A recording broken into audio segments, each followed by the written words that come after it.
Hello everyone, আমি ফজল করিম মাসুদ। আপনারা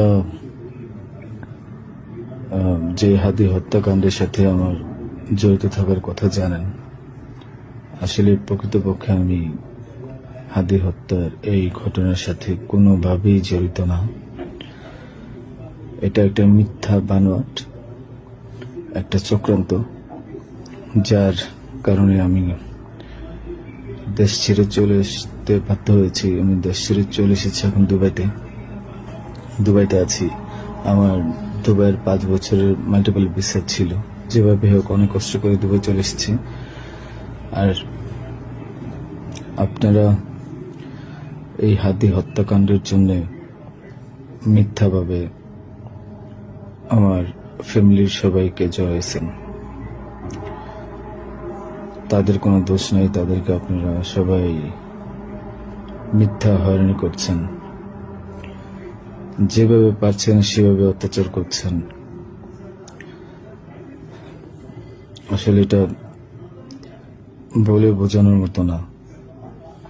আপনারা অনেক অত্যাচার করছেন, মিথ্যাভাবে তাদেরকে ফাঁসিয়েছেন, আমাকে ফাঁসিয়েছেন। হ্যাঁ, হাদির সাথে আমার সম্পর্ক ছিল। আমি গিয়েছিলাম তার অফিসে যাওয়ার পিছনে কারণটা হচ্ছে, আমি যেহেতু ব্যবসা করি, আমার একটা আইটি ফার্ম আছে। তো দীর্ঘ 10 বছর তো আমি বিজনেস করছি। এই আইটি ফার্মে অনেক কাজই হয়, সব সরকারি কাজ হয়।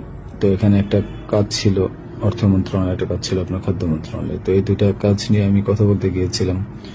সে আমাকে পাইয়ে দিবে আশ্বস্ত করেছিল। আমি তাকে 5 লাখ টাকাও দিয়েছি, অগ্রিম চেয়েছিল। এবং তার এই যে আপনার যে প্রোগ্রামগুলো, এগুলোর ডোনার হিসেবে আমাকে থাকতে বলেছিল। আমি থেকেছি এবং তার প্রোগ্রামগুলোর জন্য যত টাকা লাগতো আমি দিয়েছি। এবং লাস্ট যেদিন শুক্রবার, ওই দিনে তাকে আমি 10,000 টাকা দিয়েছি তার ওই প্রোগ্রামের জন্য।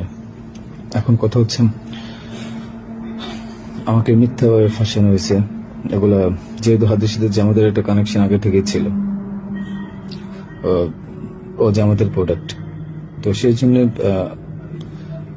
জামাতিরা কোনোভাবে এই ঘটনা ঘটেছে। ওই বাইকের মধ্যে আমি ছিলাম না, এবং ওই বাইকের চালকও আমার কোনো ছোট ভাই ছিল না। আমাদের দুজনকে মিথ্যাভাবে ফাঁসিয়েছে।